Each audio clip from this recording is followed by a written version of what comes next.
We're back. Marcellus Sports Shooting Stars bring the game to you.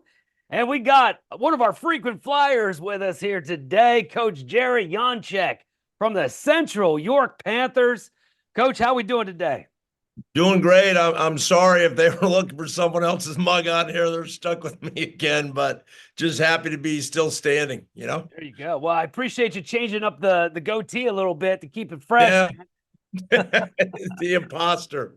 Wow. Well, obviously last week was an unbelievable all-around team effort. And really, in my opinion, started with that defensive stand right off the bat, 3-and-out, and then the special teams. Talk a little bit about the three phases coming together, Coach. Well, it wasn't pretty, and we understand that because there was too many yellow flags thrown all over for both teams. But we worked really, really hard, Marcellus, on our special teams, and we felt that we could get an edge there because it is so important to us. And we had gone 4 consecutive weeks or 4 consecutive games with a block punt. We had 5 block punts on the year, so we thought we'd have a shot at that. And I think because of that, they rushed it. And when they rushed it, they didn't get protection or, they didn't get their guys down in their lanes. And Brendan Smith was like literally shot out of a cannon. He got it and he went left, which is our return, and then cut it back right. And he was just in the clear, which was awesome. And then like 2 series later, I think they were fearful of the same thing. So the center snapped it over the punter's head. So we got 9 points with that. And then later on, getting an 80-yard kickoff return really by Josh Barr, who's a sophomore, only was really, really helpful. So to add, to have 16 points on special teams, man, that's just huge for your team. Yeah, and offensive wise, I saw a couple plays where I think you guys usually connect on that you didn't, but in the second half that started to click a little bit. Wow, yeah, you mentioned Smith. I tell you, when I think it was about 3 minutes into the game, and I said, "Well, we're gonna have to mention him for one of the players of the games." I mean, he came with it, and actually, I follow Central York High School on Facebook, and they came out with and gave him the game MVP, which Okay. was which Hughes and offensive MVP Legend Johnson, as he got Right. that. My gosh, there was a couple runs that were, he's got to put those in the archives, because Yeah, those were. he just keeps improving every week. His dad is our running back coach, and not only does Legend do great, but Jeremiah Hunter, who's his backup. I mean, to watch the two in practice and watch what all either dad does or what Legend's father does with them in practice, you could tell they're extremely well coached. So the progress that Legend has made this year for a sophomore has really been significant, and I think because of Brooklyn getting most of the notoriety of our offense. It was the opposite last year, though, with, Joel's being a senior, Joel's Goff, and rightly so, should have gotten every accolade that was set in his way. And Brooklyn was kind of flying under the radar. It's been the opposite this year. Legend being the sophomore, and Brooklyn being the junior, the returning starter. The nice part about 2025 is they're both back with, Legend now with a second year and Brooklyn as a 3-year starter. So really, really proud of the progress Legend's made. And he's really done a heck of a job this year. Yeah, well, and you mentioned Jeremiah Hunter. They have him as the defensive MVP for the Mhm. game. So contributing there. And then special teams, you already mentioned Josh Barr as the special teams MVP. So, but it was, it really made me think of a team that you just don't know who's going to step up and when. And I mean, now going into this next week against Wilson, well, it's this Friday, kickoffs at 7 at Wilson. I'm assuming, Coach, that's what you're preaching. Like, hey, anybody, step up. This is the game to do it. Well, it's going to take a full step up by everybody, but the nice part is it starts with their defense. Just like you kicked off the show saying, Coach, that quick 3-and-out.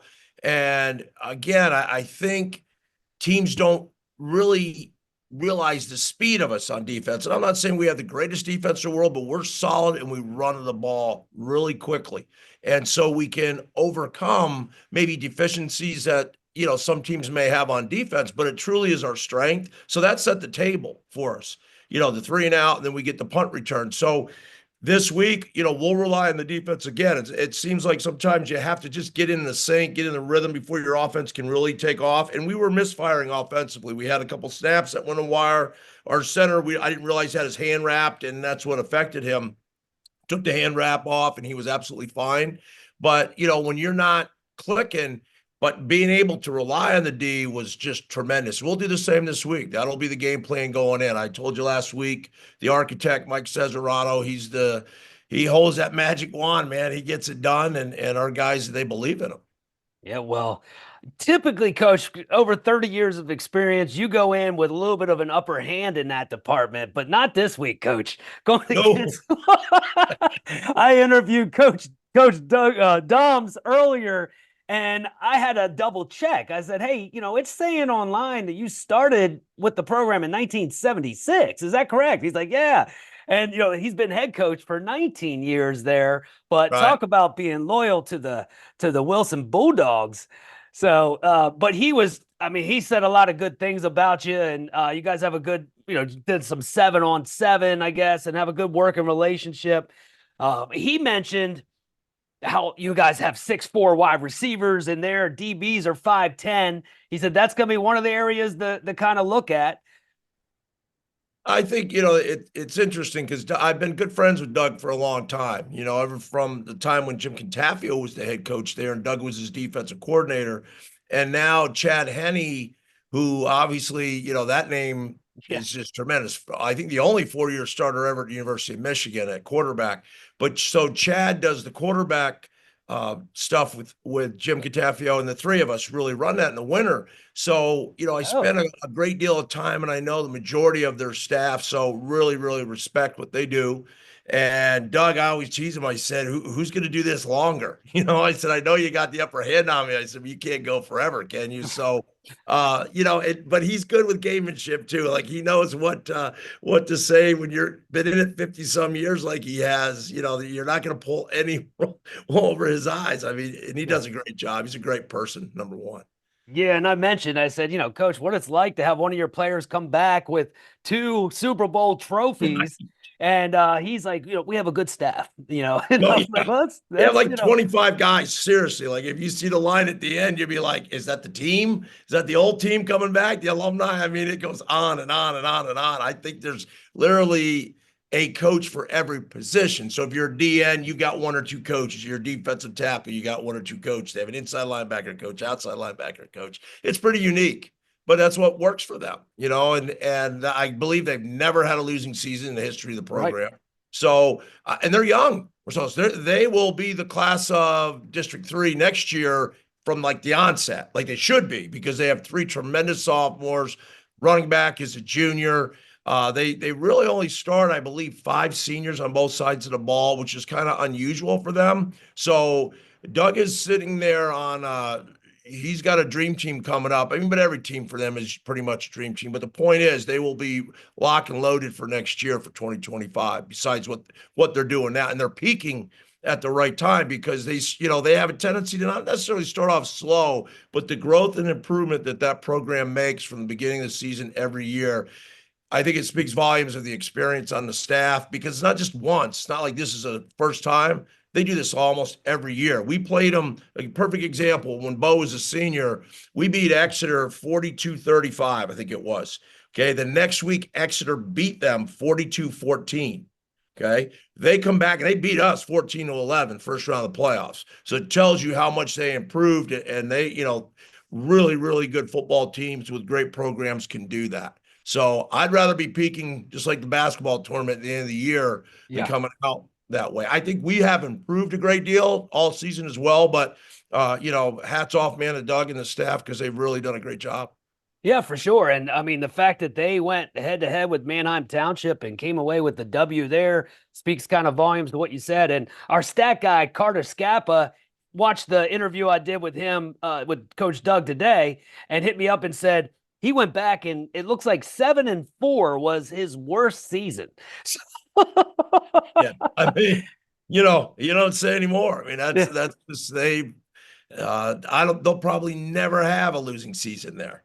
And rightly so. It's works and it's good. And having like fresh blood in there, like Chad, now coaching his quarterbacks and splitting that up. How do you take a guy that's won 2 Super Bowl trophies? He's tremendous with kids because I love working with him at the SVS quarterback camps. He's just really good, understands it from every angle. You don't play in the NFL for 15 years and be able to do that, be the understudy to, at the Chiefs. And, they have a Right. pretty good one there as well. Yeah. But remember, Chad came in and won the one playoff game the year they won Super Bowl. They don't have them, they don't win it. So nothing but respect for Chad, and a great, great guy. For anyone that does not know him that would be listening to this, just a humble guy, not ego driven, none of that stuff. He's just a class act. Coach Dom said that that Chad reached out to him and said, "Hey, some point I want to come back and coach." So after he retired, Coach said, "Hey, what are you thinking?" And he said, "Well, maybe Tuesdays, and then maybe on like Sundays, and maybe next thing he knows, he's there 100% of the time." It was no That's fun. And the nice part is he lives there. His wife's from there.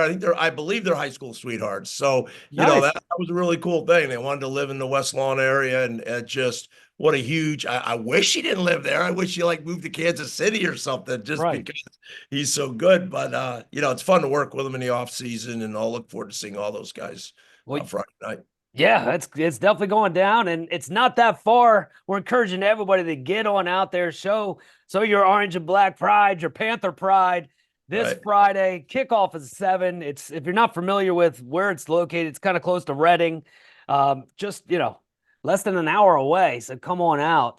But Coach, looking forward to it. He mentioned that they sometimes will go to 3-4 tight end type sets. Have you dove in? I'm sure you've dove into a lot of their team. Speak a little bit about some of the key matchups. Well, I think what Doug was saying is they'll bring their heavy personnel. Like you'll see it in the NFL where they do 13 personnel, which means 1 back and 3 tight ends. And so they'll put 3 tight ends. They have 3 really good ones. We have 2. We have some similarities, but they're not going to throw it as much just because their base is more to run it. They run it like 65% of the time, but they can throw it. And a quarterback, he's electric because he's a really, really good athlete. He reminds me of our Cameron Deal, who's a lacrosse guy for us, but just very, really similar in terms of the athletic ability. And he's a playmaker. So we have to be able, great players are going to make great plays, just like the NFL. You don't shut anyone down. It's just you have to limit the big explosive plays. And the year that we got beat 14-11 by them, that's what happened late in the game. They had a great running quarterback, and he broke one for about 70 yards, which essentially broke our back. And then they picked it. Really, at that point was the game-winning field goal. So you hope that the speed of our defense can contain them and give them some problems, which it will at times, but yet they'll also settle in and they'll be fine because they'll adjust to it.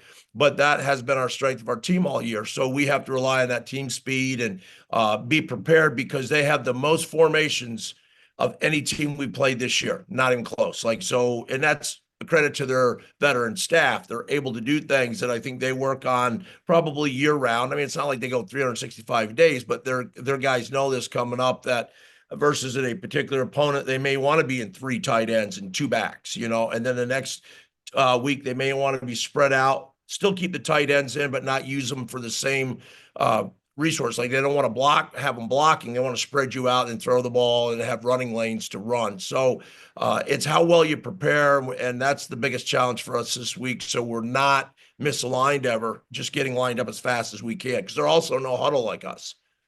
Gotcha. Well, that's great information. Looking forward to it and hoping the best of luck for you guys. Would love to see you move on to the championship. You've been there before. And best of luck, Coach. Thanks again for your time today. Oh, thank you, Marcellus. I do appreciate it. We bring the game to you. Contact us, sportsshootingstars@gmail.com.